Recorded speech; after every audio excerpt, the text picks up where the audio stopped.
Hi friends, I Narasimha Rao Arramneni. Today we are discussing important topic in chemistry, that is environmental chemistry. Okay, already in previous videos we discussed about what are the spheres present in this environment and what are the elements present in that spheres like troposphere, stratosphere, and what is biosphere, hydrosphere, lithosphere, like that. Okay, all these are discussed in previous chapter. Okay, and what are the pollutants, what is contaminant, and different terms also discussed in previous video. Now in this video we are discussing about the what is water pollution, what are the substances cause the water pollution, how they are produced, how they are enter into that water, and what is soil pollution, how that soil pollution is arised. All these are discussed in this video. Okay, let's be discussing about the water pollution. We know that water is the more essential compound after air. Okay, without water and air we cannot survive the life. Okay, so like this, the pollution of water is originate from the human activities. Every pollution is originate from the only human activities. Okay, our creator, our nature creator doesn't cause these pollutants. Only human beings, they are prepared for their activities, for their better life, for living their better life, for comfortable life. They synthesize more and more new compounds. During this process, so many waste pollutants, contaminants are enter into the soil, air, as well as water. Okay, like this here also pollution of water is originated from the human activities. Like these pollutants are classified into two types. One is point source and another one is non-point source. Point source means where the place or source is easily identified, the pollution is called point source. And non-point source means the point source of examples of point source is municipal pipes and industrial pipelines. And non-point source means where the place of source is not easily identified, the pollution are called non-point source. The examples of non-point source are storm water, so acid rains and agriculture runoff water and drainage water, etc. All these are the examples of the non-point source. Okay, so here the main point of in this slide is the water pollution originate from the only human. Here water pollution is occurred only due to the human activities. Next one is the two major water pollutants are pathogens. Pathogens means bacteria, algae, fungi, some viruses are called pathogens. Okay, and next one is organic waste substances. Organic waste substances means domestic waste substances, industrial waste substances, like that. All these are considered as a organic waste substances. And chemical pollutants like industry released waste substances are considered as chemical pollutants. Chemical pollutants are two types: organic pollutants as well as inorganic pollutants. Generally, organic pollutants are also produced from the in agriculture sector or industrial sector or domestic also. So like this, the chemical pollutants only produced from the industries. Okay, not from the domestic as well agriculture, like this. So these are the major pollutants to cause the water. Okay, next one is pathogens. Let's be discussing about the what is pathogens. Pathogens are nothing but the most serious water pollutant and disease causing. You remember this point. Serious water pollutant and disease causing agents are pathogens. These are called pathogens. Okay, here these are bacteria and virus and other microorganisms, algae, fungi, like this. All these are considered as the pathogens. Okay, here these are enter into the water from the domestic sewage, and domestic sewage means domestic waste product. Domestic sewage means domestic waste product. And animal excrete. Animal excrete means animal waste product like urine, like that. Okay.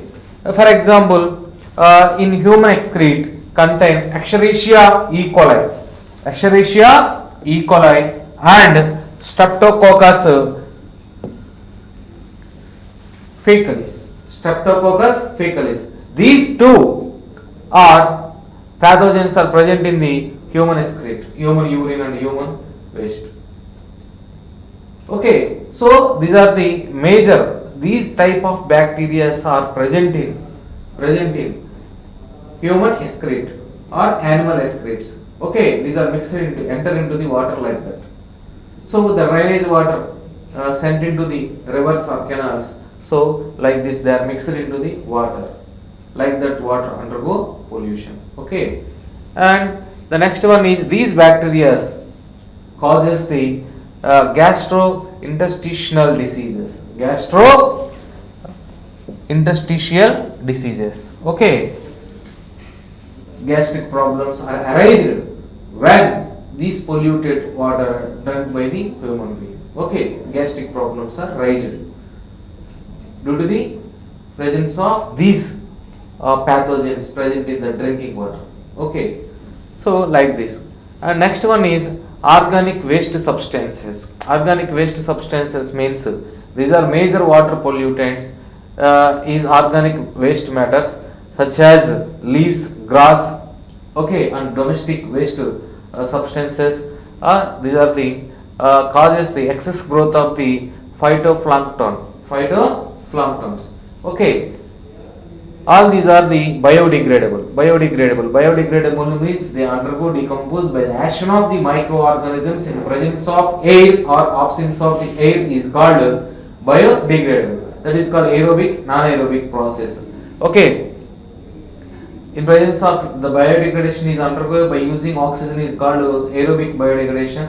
In absence of oxygen undergo biodegradation, then it is called non-aerobic biodegradation. Like this, during the biodegradable process by the bacteria consumes a large amount of dissolved oxygen.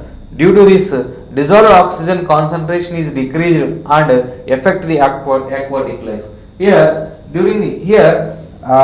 All these leaves, grass and other organic waste matter consisting of made up of hydrocarbons. That hydrocarbons are converted to carbon dioxide and water molecules.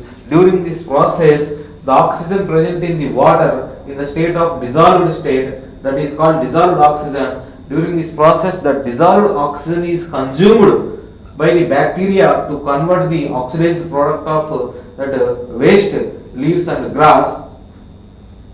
During this process, the concentration levels are decreased, dissolved oxygen concentration levels are decreased. Due to this, finally, aquatic life is disturbed. Aquatic biodegradation process of this organic waste present in this water consumes the large amount of oxygen, dissolved oxygen. Due to this, the oxygen levels are decreased and moreover, finally affect the aquatic life. Okay, aquatic life means the living organism like fish and frogs. Okay, all these are affected. Okay, and next one is chemical pollutants, where is an excellent water is an excellent solvent. Due to this nature, most of the inorganic chemicals, here water is an excellent solvent due to this dissolving nature. Solvent means the substance which can dissolve the all other substances is called solvent. Due to this dissolving nature, most of the inorganic chemicals like cadmium, mercury, nickel and other metals like aluminium, iron, all these are dissolved in that water. Due to this, they can easily dissolve in water. All these are dangerous to the human bodies. Because our body cannot excrete all these substances. Once these metals dissolved in water, that water can be drunk by the human being. In that case, our body cannot release that waste substances and cannot digest also. So that substances remains in our body and damages the kidneys and central nervous system. They affect the kidneys and central nervous system. Okay, and liver also. So once these metals enter into mercury, cadmium, nickel, like metals enter through water, drinking water. These metals damages the human being health, like damages the kidneys, central nervous system and livers.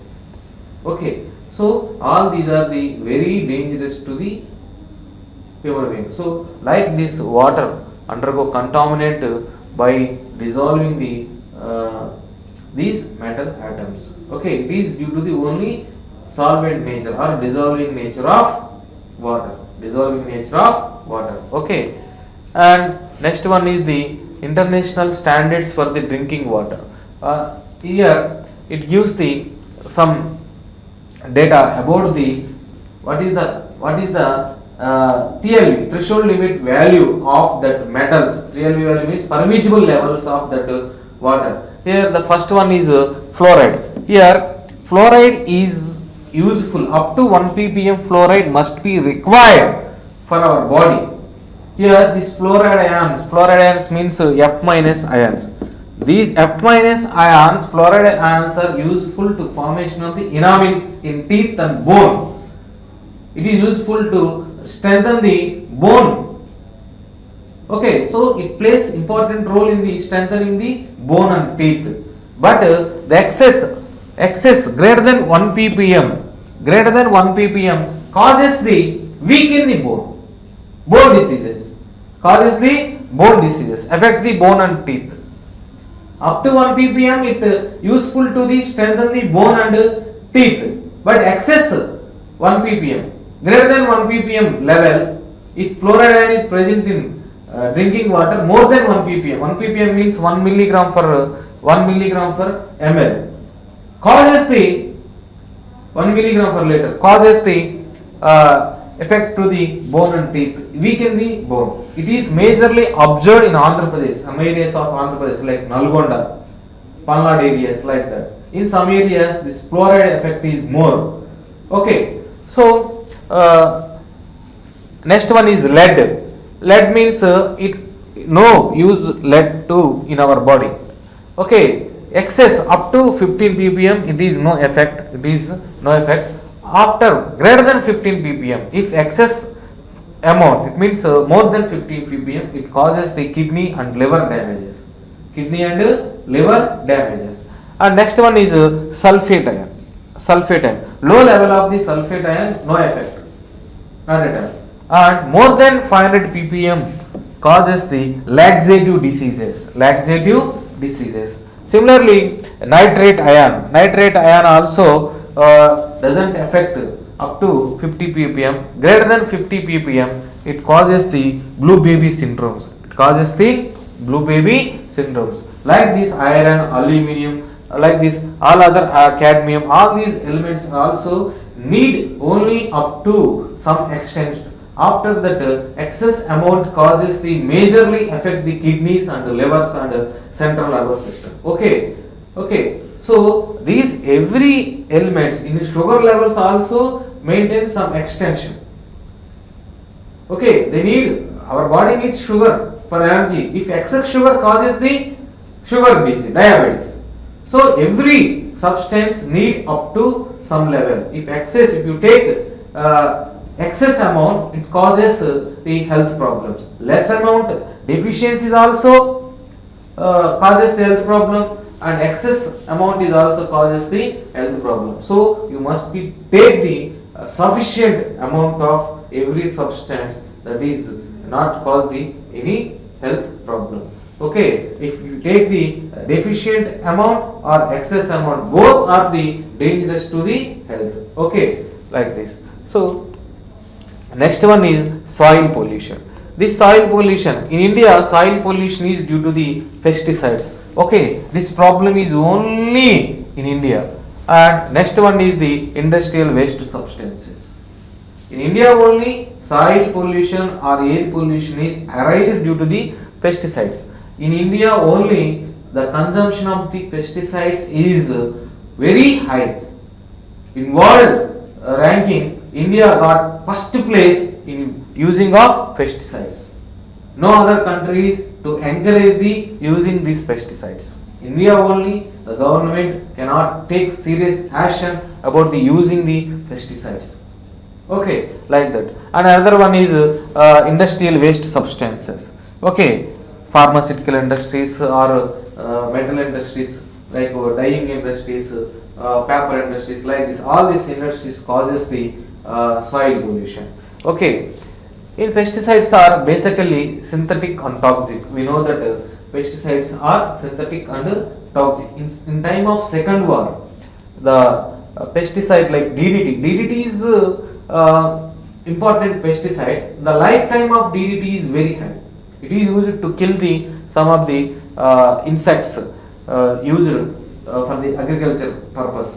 Okay, for the cultivation of the vegetables, fruits like that. During this process, the lifetime of DDT is very high. There remains on the surface of fruits and vegetables up to 6 months to 1 year. During this process, the human beings consumes, animals or human beings consumes that DDT spraying vegetables or grass or fruits, they got some health problems. The residues are remains up to 1 year. The chemical activities are remains up to 1 year. Due to this, the DDT means dichloro diphenyl trichloroethane. Dichloro diphenyl trichloroethane. The full name of DDT is dichloro diphenyl trichloroethane. Like this. So it can be in the time of Second War that pesticide DDT is banned in India. Banned in India. Okay, like that.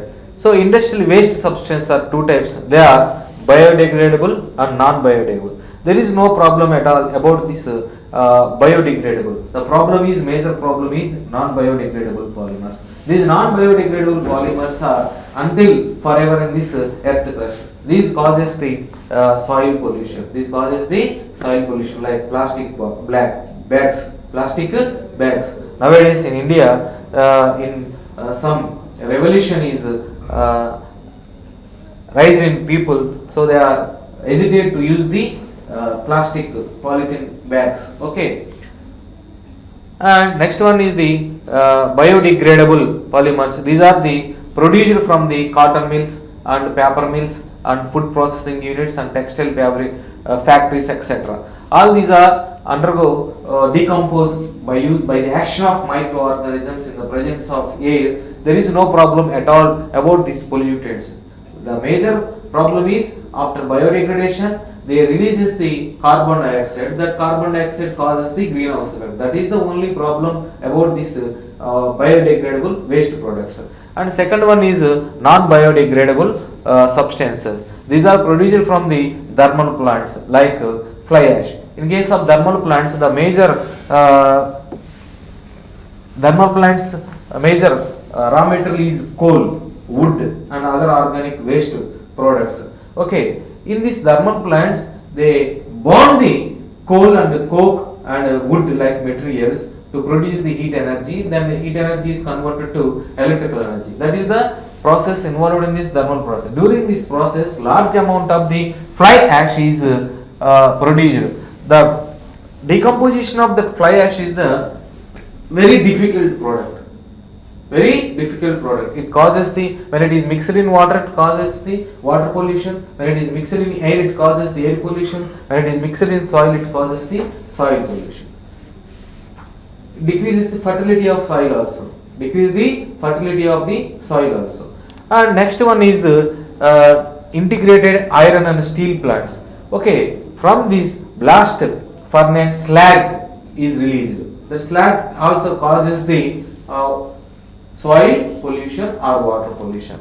Okay, all these are solid substances generally mixed in the soil. That's why all these are rises the soil pollution, causes the soil pollution. And next one is fertilizer industries produces the gypsum as a waste product. Gypsum is released from the fertilizer industries. Okay, so like this, all these are the responsible for the non-biodegradable polymers causes the soil pollution. And next one is some chemical industries, dyeing industries, pesticide industries, rubber industries. Okay, produce the explosive and toxic substances. Toxic means carcinogenic or poisonous substances, and explosive substances are released from all these industries like chemical industry, dyeing industry, textile industry, pesticide industries, rubber industries, and food processing industries. Okay, so all these are the waste substances are produced from the different industries. That waste products are mixed with the soil to cause the soil pollution. Okay, and next one is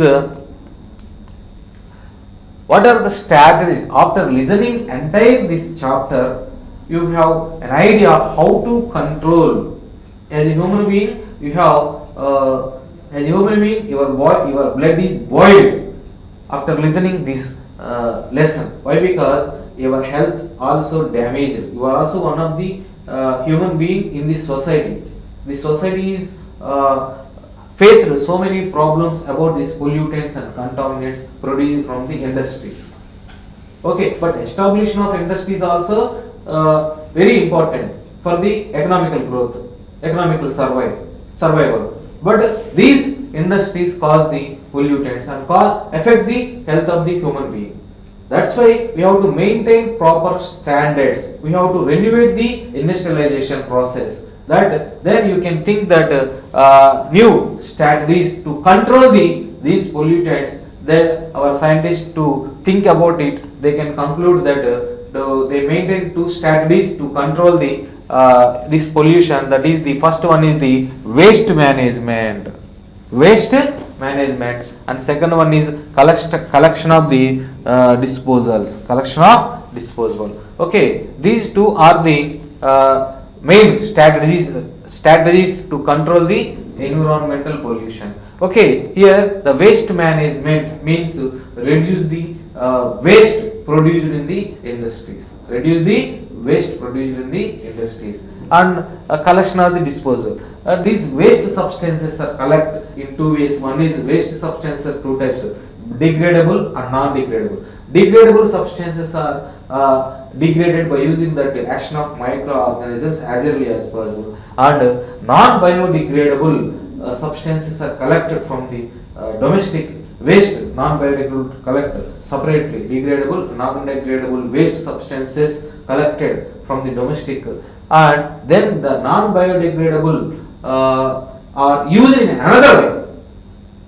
They are decomposed by burning. During this process, large amount of heat energy is produced. That heat energy can be converted into electrical energy, like thermal plants.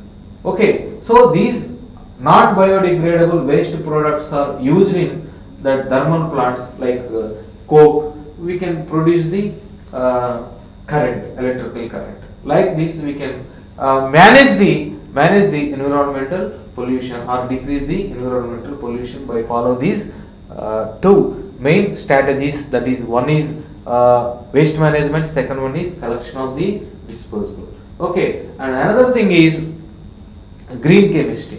Green chemistry is nothing but not green chemistry means here not green color chemistry. The main term the green chemistry use, green means clean and green. Clean and green. Okay, less pollutant chemical industries. Establishment of the less pollutant chemical industry is the main aim of this green chemistry. The main principle of green chemistry is prevention is better than cure. Prevention is better than cure is the main principle of green chemistry. Here some more principles are framed to reduce the chemical substances produced from the chemical industries. They are, first one is use of non-toxic substances. Use of non-toxic substances.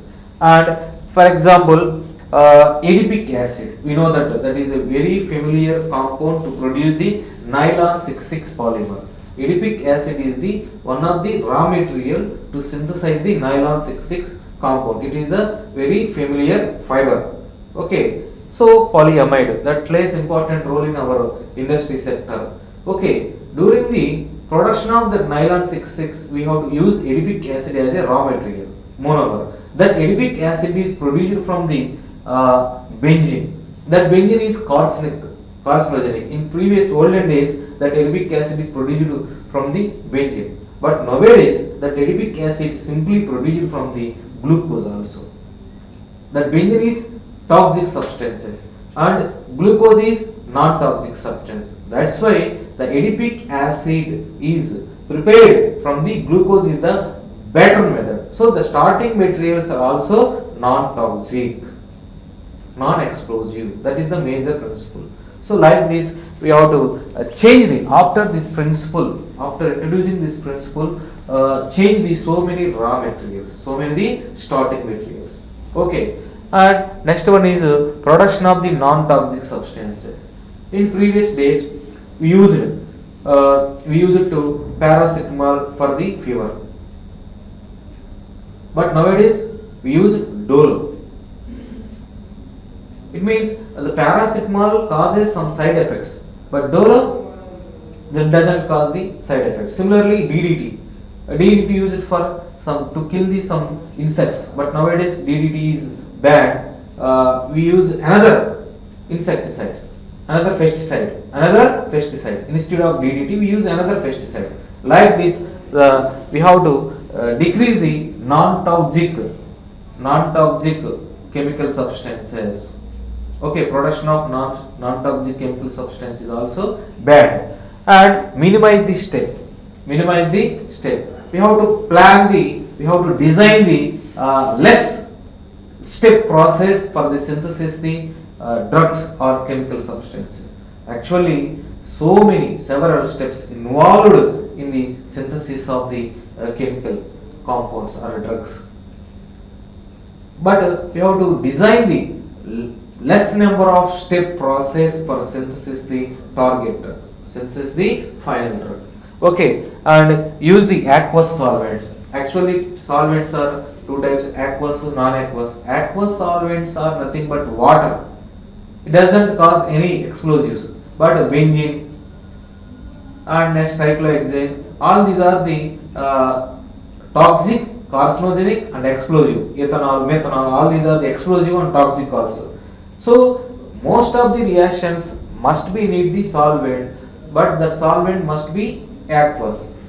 Some of the compounds not dissolved in insoluble in that aqueous solvents but we use the phase transfer catalyst. By using phase transfer catalyst, we can also carry that insoluble organic substance in aqueous solvents. By using that phase transfer catalyst, we can carry out that reaction. Okay, like this. So most of reactions preferable to in aqueous solvents. And next one is use of catalyst. That catalyst reduce the activation energy. Automatically, activation energy means heat energy. Heat energy is reduced means burning rate is also reduced. So fuel consumption is also reduced. Automatically, production of CO2 gas is also reduced. Like that. So must be the reaction is carried out in presence of catalyst. That catalyst reduce the activation energy. And similarly, reduce the manufacturing cost. The process of manufacturing is less expensive. The process of manufacturing cost is less expensive. That is also one of the principle. It means the product is available in as cheap as possible. Okay, and reuse the bioproducts. It means in some of the reactions, one or more products are formed. Only in that products, one product is useful, desired product, another products are called byproducts. That byproducts are used in another method. Byproducts are used in another method is the best thing. For example, in agriculture, the cultivation of the paddy, only we can collect that paddy, then we can, the grass is also produced. That grass is used for the another way. That is nothing but it is food for the animals. It is food for the animals. Like this. So the waste product, byproduct also used in another way. The byproduct is used as a raw material for the another synthesis. So like this. So and some more principles is also there. These are the major principles involved in the green chemistry to reduce the releasing the pollutants from the chemical industries. Okay, so all these are the principles of the green chemistry. Okay, thank you very much. Yours Saravneni Narasimha Rao.